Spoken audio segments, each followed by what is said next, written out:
A 45 minutos, la música y la presentación nos llevan a quedarnos un ratito en el diván, para que la realidad encuentre otro foco de análisis. Y para eso sumamos a la licenciada Yanina Moreno Samanillo. ¿Cómo le va, señora? Buen día. Buen día, ¿cómo le va? Disfrutando de una jornada fresquita hoy, Sí, pero sí. no llueve. Sí, no, está lindo, está lindo. Un poquito de viento, pero lindo.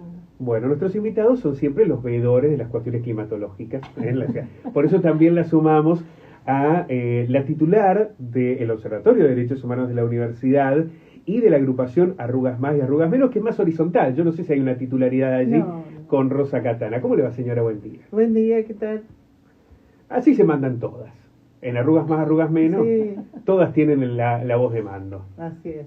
Bueno, en una semana, por eso la invitación para Rosa tan especial, Yani, en la que nuevamente ha quedado en el centro del debate la situación de nuestros jubilados y jubiladas, ¿no? El tema de la vejez, de la interpretación o la lectura que socialmente se hace del lugar que ocupan nuestros y nuestras adultas mayores en medio de escenarios que son brutales, ¿no? Digo, el no poder comer todos los días una comida caliente, el tener dificultades para acceder a una medicación, o el ser reprimidos en una marcha, ¿no? ¿Cómo nos interpelan esas imágenes? O cómo nos describen en todo caso, ¿no? Sí, sí, en realidad es, te diría, vergonzoso lo que está pasando. Y también nos muestra una parte de nosotros mismos como sociedad, porque ahí hay que ponerle espejo. Y en una etapa, por ahí hablamos en la antesala, digamos, acá con Rosa, de hablar de personas mayores, porque también fue como mutando mucho la conceptualización, el paradigma acerca de cómo vemos a estas personas, que no son más los abuelos, ni los viejos, porque también cómo los nombramos hace al tema, ¿no? A cómo los consideramos como sujetos. Y bueno, son sujetos de derechos también. Lo que pasa es que están en una etapa compleja de la vida y vulnerados hoy por esta situación también que tiene que ver con sus jubilaciones. Pero acá aparece algo que a mí me parece es todavía más grave, que es cuando esa vulneración social que trasciende lo que ocurrió en la marcha, los jubilados y jubiladas viven padeciendo situaciones muy dolorosas desde hace un largo tiempo, estructurales. En con algunos gobiernos les fue mejor y con otros les fue peor. Pero acá lo que hablamos es sobre todo de la violencia cuando nace desde un sentido institucional, porque ahí el mensaje es mucho más fuerte. Digo, cuando un policía le pega a una anciana, hay un mensaje institucional tan severo que es difícil después desligarlo de las respuestas sociales a eso, ¿no, Rosa? A mí me parece que es muy fuerte ese mensaje desde el análisis social. Sí, yo creo que sí, y bueno, es la época que estamos viviendo, ¿no? Tan difícil en todo sentido. Y yo quería rescatar otra cosa que también es raro lo que está pasando en estas épocas, que los jubilados, las personas mayores, más allá de estar en esta situación de pobreza extrema, sobre todo los que cobran las jubilaciones mínimas, sin embargo, son las personas mayores las que están al frente de la resistencia, ¿no? Eso es raro, porque siempre han sido los jóvenes, Sí. en etapas difíciles políticamente, quienes enfrentan al sistema. Y en esta oportunidad me parece que los jubilados son los que están llevando adelante la lucha con más fuerza que otros sectores. Bueno, en los 90 fueron los jubilados y los docentes. Porque también los sectores de trabajadores demoraron mucho, aquella CGT. Sí. De hecho, es un desprendimiento de la CGT, que eran los Moyano, los que terminaron confrontando con aquel modelo. Sí. Pero la CGT estaba más o menos como ahora. También eran las Norma Pla, eran los docentes que hicieron la Carpa Blanca, y luego, como expresión social ante ese ninguneo o el silencio que tenían determinados sectores gremiales, nacen los piqueteros. Exactamente, fue así. ¿No? Así, Como una expresión social de decir, bueno, no estamos representados. Y era muy raro explicar a los piqueteros, ¿no? Porque también las sociedades tienen sus propias mecanismos de defensa, no sé si ese es el término, Sí, Yani. sí, totalmente. Tenemos mecanismos de defensa como individuo y colectivos también. Creo que es interesante esto que trae Rosa a la mesa, que tiene que ver con un sector que, si bien está vulnerado en todos los sentidos institucionalmente, hasta el extremo de la violencia en la calle, que surge del Estado, que esto es lo conflictivo y lo problemático, ¿no? Pero fíjate que el sector o la etapa donde más fortalecida está la sociedad, por lo menos en lo que estamos viendo hoy emerger.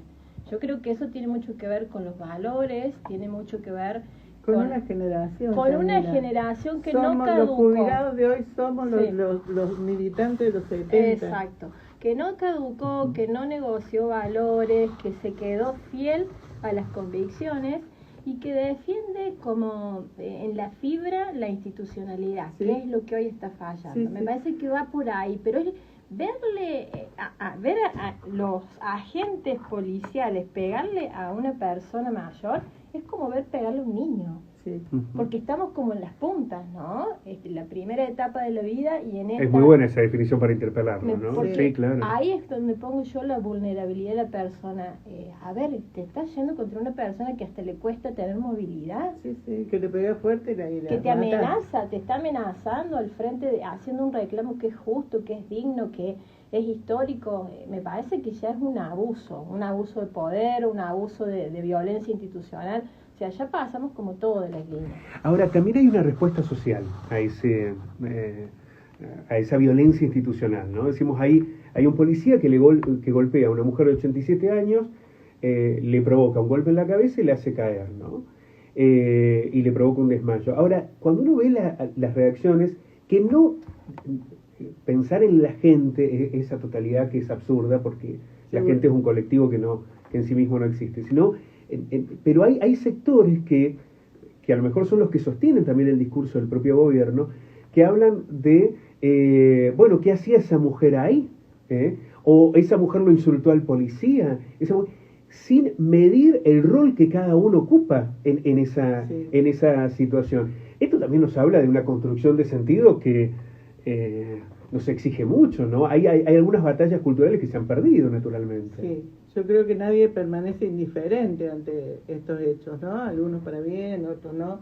Pero volviendo a esto de la violencia institucional, los discursos desde el poder son terribles. Lo que dijo ayer la diputada Lemoyne con respecto al fotógrafo que está... A Pablo Grillo. Que dijo, no recuerdo bien el dicho, pero... Sí, para hacer un omelette hay que romper algunos huevos. O sea que para hacer algo bien tiene que haber víctimas, ¿no? Es terrible. Sí, es tremendo. Pero también desde ese análisis psicológico-social, Yani, ayúdanos a comprender, digo, en la construcción del sentido, en validar este tipo de acciones, ¿no? Cuando hay un mensaje institucional, es todavía más complejo rebatirlo. Sí, porque fortalece a todo un sector que avala esta cuestión y que de hecho, mediante los mecanismos que tenemos democráticos ha generado la representatividad. Uno puede ser respetuoso de las investiduras, pero ya cuando el discurso es a nivel presidencial y de las escalas o niveles más altos del poder en estos términos, ¿y qué nos queda para el resto? No, porque ese es el planteo. Ahí todo lo que como trasciende simbólicamente para dar sentido a lo colectivo y entra a jugar como en un tambaleo. Por ejemplo, yo recuerdo, disculpa Pablo, esto que en algún momento el mismo presidente mencionó como insulto, nombrando al síndrome de Down. Digo, no es menor. Y vamos como pasando de largo, porque es tanta la información, lo discursivo, el relato que va circulando con lo colectivo, que también hay una especie de naturalización. Bueno, este es el modo de vincularse, ¿no? Claro, los viejos meados. Exacto. Todo lo peyorativo. Y como si, lo que importa es solamente lo que se instituye, lo instituido, que representan las personas que están en los primeros niveles del poder. La voy a llevar, licenciada, a un escenario que me imagino para los psicólogos debe ser complejo de resolución. Esta idea que Milei utiliza mucho, de los buenos y los malos. Esta idea de que la vida transcurre entre lo blanco y lo negro. Estoy de este lado y todo lo que está del otro lado lo desestimo, lo aniquilo, lo elimino. Utilizan términos muy fuertes en la cuestión del otro. Lo planteo porque, por ejemplo, una de las cuestiones que se puso en debate cuando lo agredieron al fotógrafo Pablo Grillo era su militancia. Entonces se decía, bueno, ¿qué es lo? Porque digo, porque lo han titulado hasta los propios medios de comunicación, pero lo dijeron los funcionarios. Era un fotógrafo kirchnerista. Inmediatamente se la dijo, entonces, si era un fotógrafo kirchnerista, se habilita, entonces está bien. No, digamos, si era kirchnerista, entonces ahí se justifica de por qué lo agredieron. Es una locura esa dimensión. Pero es una dimensión que deshumaniza a la otra persona. Sí. Es tan brutal como eso, pero, ¿no? Aparte, ¿dónde está escrito eso? Digamos, en el sistema de creencia de quien lo relata. Digamos, tiene que ver con los mandatos que se instituyen desde ese lugar del poder. Y obviamente que hay una desigualdad de poder. Ahora, cuando vos lo pones en categorías, que es lo peor que podemos hacer con las personas, con los análisis sociales o con los partidos políticos, decir, bueno, es blanco-negro, es Boca o River, es enfermo o no es enfermo. Digamos, cuando ya lo ponemos en esos términos, queda muy poco para analizar, para hablar y para tolerar, porque lo que se perdió en el medio es la capacidad de tolerancia, ¿no? A respetar la opinión del otro, a respetar la elección del otro, ya sea de partidaria, ideológica, de un club de fútbol, de lo que sea. Es que lo deshumaniza. Yo no quiero llegar a... Porque a veces las comparativas son brutales, lo lleva al objeto y ahí pierde toda la calidad de sujeto. Y cuando perdemos la calidad de sujeto, perdemos la calidad de sujeto de derecho. Entonces, ¿por qué un periodista, sea el partido que sea, no va a tener derecho a estar ahí cubriendo lo que tiene que cubrir? Y aparte esto peyorativo, que si es de tal partido ya no es objetivo, pierde la objetividad. Digo, ahí estamos en un análisis aparte muy precario. Y yo creo que nos lleva a un nivel de, ¿cómo te diría? De una crisis axiológica de valores que está en riesgo. Porque si yo voy a juzgar a una persona por su elección, sea cual sea, lo hemos discutido mucho en términos de género también. Bueno, no, porque es lesbiana. No, bueno, porque es kirchnerista. Bueno, porque es macrista. Bueno, porque... A ver, me parece que nos estamos yendo a un lugar que es una guerra. Y ahí nos quieren poner, en ese lugar. Bueno, porque eso es la tolerancia a la violencia. La tolerancia a la violencia nace o emerge fundamentalmente desde la deshumanización del otro. El otro... es todo lo que yo no quiero, es una cuestión a erradicar, a eliminar y demás. Y a veces los discursos, a veces esa violencia nace en lo discursivo y a veces hasta en las agresiones físicas. Bueno, acá se intentó matar a una ex presidenta, por lo cual digo, ¿cuánto puede ocurrir para que eso se traslade, como sucedió en esta marcha, a la violencia hacia los propios viejos? ¿Y hasta dónde vamos a tolerar? ¿Hasta dónde vamos a tolerar esa violencia hacia los que pensamos distintos, los viejos meados, los discapacitados, todos los que hemos sido en algún momento agredidos? ¿Hasta dónde vamos a tolerar esa violencia hacia nosotros? Es difícil, ¿no? Es difícil porque eso nos llevan a un lugar de conflictividad donde no hay acuerdo de nada. Esto que yo digo...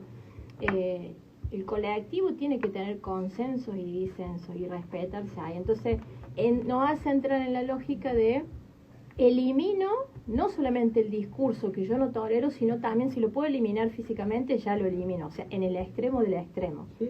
O sea, como si fuera mi enemigo. ¿Y dónde aparece la solidaridad en todo esto? Porque este es otro elemento, o la empatía, o el de... A veces, mira, recién entrevistábamos a Oscar Chima Ceballos, que escribió la canción sobre jubilado fusilado, que es docente, periodista de la Universidad de Comahue y demás, y él nos decía, lo que sorprende es que acá no se actúa ni siquiera en defensa propia, porque en definitiva, si algo que nos enseñó la lucha de Norma Pla, era eso, digamos, en algún momento vas a ser vos el jubilado, en algún momento estás vos, por eso es casi en defensa propia, ya ni siquiera si tenés una empatía para tu mamá, tu papá, el vecino, alguien del entorno de trabajo y demás, que jubilado, en vos mismo, bueno, ¿Se ha perdido ese concepto, Rosa, No creo que se haya perdido. ¿No? Y me parece que lo que fue la marcha y la cantidad de gente que fue el miércoles te muestra que hay un pueblo que responde. Lo que pasa es que a veces estaríamos esperando a que respondan las dirigencias políticas o las dirigencias sindicales. Pero a mí me parece, y digo, todas las hinchadas de fútbol, bueno, y muchos otros colectivos, los motoqueros, los artistas, se solidarizaron y estuvieron ahí el miércoles pasado en la marcha, y me parece que eso es muy significativo y hay que valorarlo. Me parece como que se está armando algo de abajo, y por eso es el temor que ellos mismos tienen, y por eso la represión. La represión no es un símbolo de la debilidad, ¿no? De la fortaleza. Totalmente. Y a mí me parece que existe todo lo que ha pasado con Bahía Blanca, la solidaridad con las personas inundadas de Bahía Blanca también es otro símbolo que me parece que está ahí latente y empezando a armarse. Sí, yo creo lo mismo. Lo que pasa es que se propende tanto a la violencia que estamos como siempre defendiéndonos, ¿no?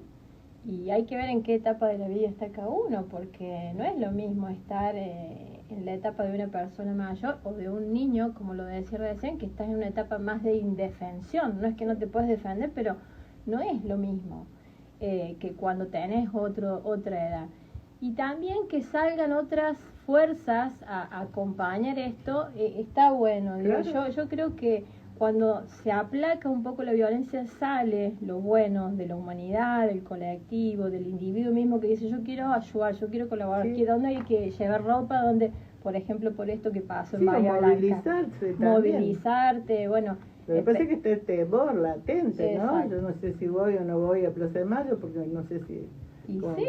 Y sí, como tenemos el temor cada día de nuestra vida, porque lamentablemente estamos viviendo momentos muy difíciles, entonces es hasta difícil, pero yo creo que, fíjate vos, que los discursos de mayor odio o estas cuestiones se dan, por ejemplo, en las redes sociales, donde no pones la cara frente al otro para discutir. Claro.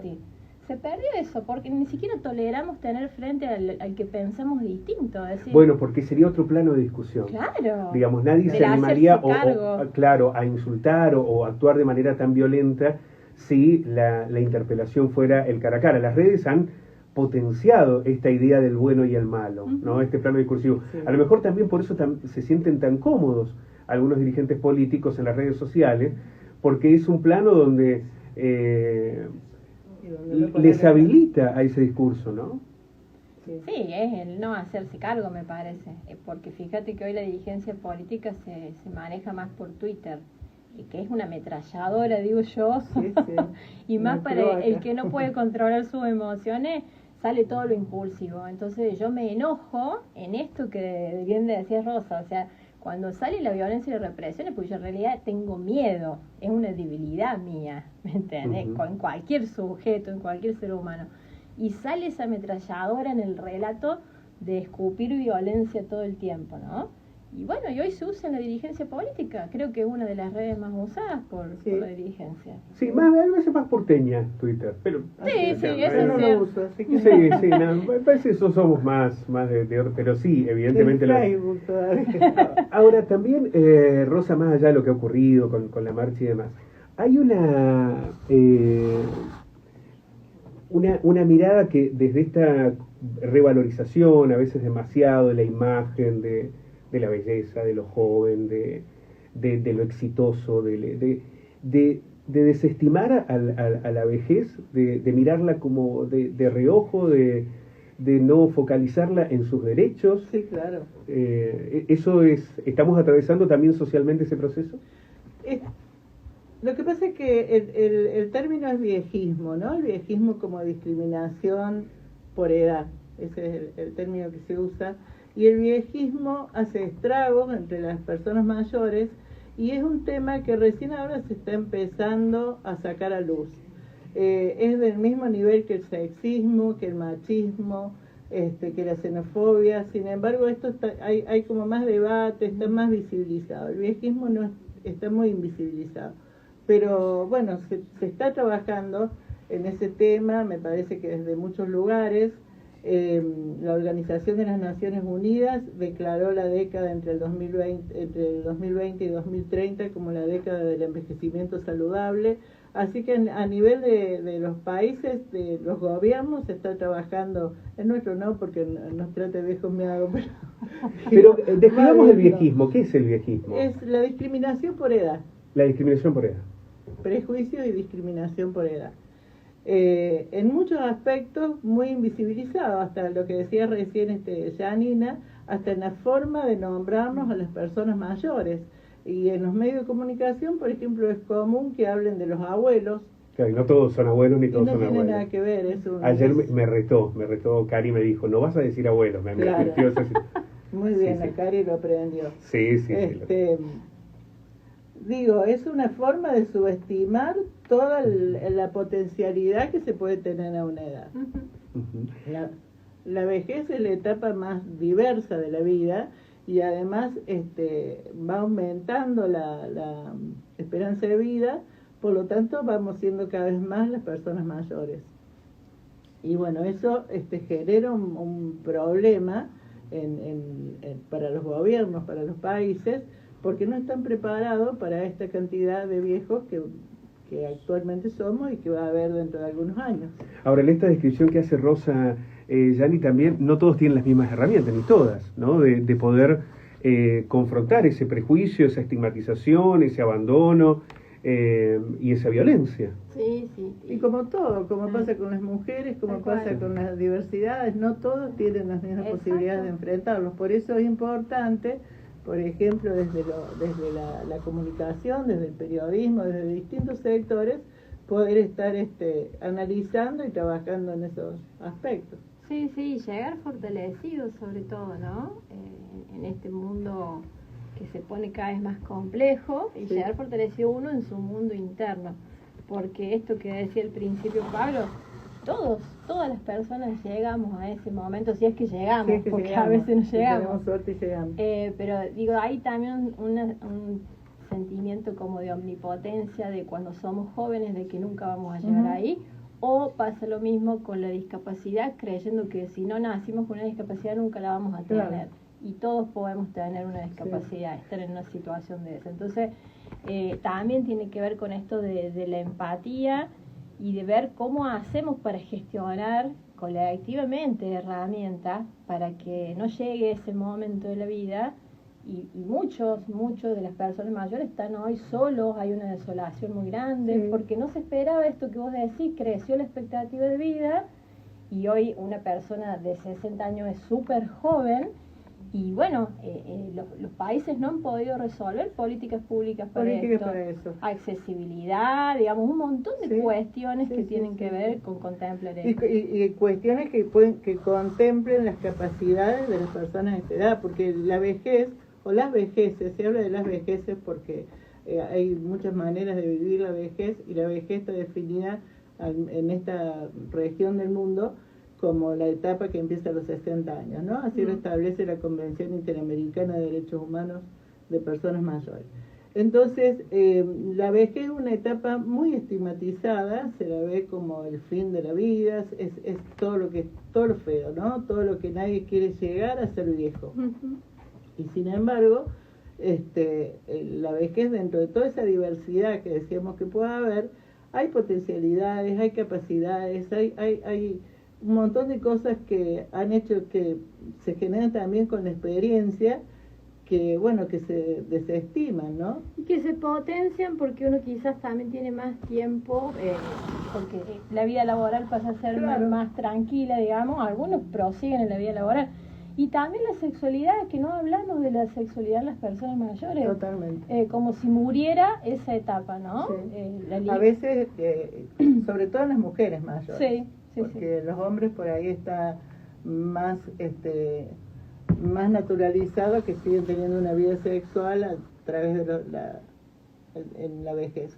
En las mujeres no, y porque está el mito de que después de la menopausia, la disminución de los estrógenos, se pierde el deseo, y que a veces hasta los mismos médicos la inculcan, ¿no? Totalmente. Y uno va a un ginecólogo y el ginecólogo jamás te habla de la actividad sexual a esta edad. Como si eso ya hubiera muerto. Y hay problemáticas, también se generan con eso, problemáticas de salud pública.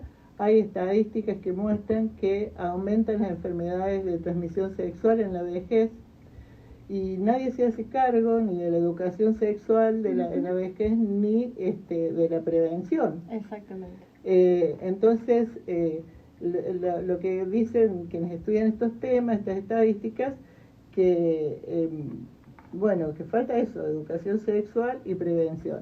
Nunca has visto que el PAMI tenga, por ejemplo, el PAMI o la PROS tengan campañas de prevención de enfermedades. Exactamente. Y aumenta el número de enfermos. ¿Sí? Bien, es todo un escenario donde a mí me interpela mucho esto, Rosa, de que socialmente se ha visto así, ¿no? Casi, bueno, recién decíamos lo de deshumanizar al otro, pero digo de verlo a una persona sin deseos, sin derechos, sin espacios de reflexión que le habiliten su propia lectura de lo que les pasa, de lo que viven, que se las escucha poco. Es como que hay muchas dimensiones en esa discusión. Lo que, Ricardo Yacoub es un psicólogo especialista en vejeces, y es lo que dice, sobre todo en el tema de las mujeres, es tan fuerte el mandato social que tenemos de parecer siempre jóvenes, que hay mujeres que no aceptan su cuerpo. Entonces el tema de no querer mostrar su cuerpo hace que se autoconvenzan de que no tienen deseos sexuales, por ejemplo.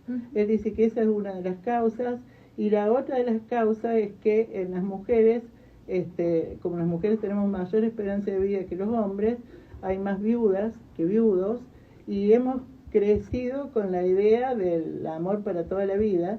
Entonces las mujeres quedan viudas y ya también se autoconvencen de que ha pasado, que se le terminó esa etapa de deseo y de capacidad de sentir placer.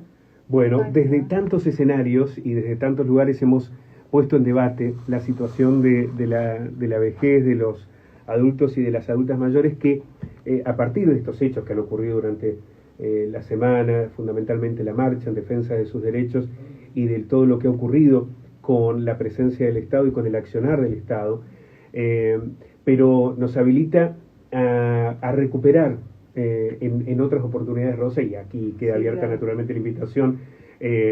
Sí, Jani está de acuerdo, naturalmente, en que sigamos abordando la vejez en tantos aspectos que son absolutamente necesarios. Pero quiero agradecerles profundamente a ambas. Rosa, muchas gracias por acompañarnos. Yo quisiera, si me das un minutito para pasar un chivo. Dale. Estamos desde el Observatorio de Derechos Humanos, conjuntamente con el Centro IRIA, organizando un ciclo de cine debate antiviejista, donde vamos a pasar películas que tratan las vejeces desde una perspectiva positiva, como decía recién. El ciclo va a ser una película por mes y empieza el día miércoles 26 de marzo en el Teatrino de la Trapalanda a las 18 horas. Ahí vamos a ver, la primera de las películas es La vida empieza hoy, así que invito a la audiencia a acompañarnos, es con entrada libre y gratuita. Pero ver una película y reflexionar sobre el tema. Bueno, nos comprometemos a darle difusión a cada una de las proyecciones. Perfecto, Bueno, muchas gracias, Rosa. Gracias a ustedes. Jani, muchísimas gracias. ¿Nos encontramos el sábado que viene? ¿Te parece? Por supuesto, dale, gracias. 11 de la mañana, 14 minutos, ya viene Jericles. Todavía nos queda mucho por recorrer en esta mañana preciosa de radio. Ya volvemos. Bueno, ¿me convidó a tomate o no? Yo también quiero.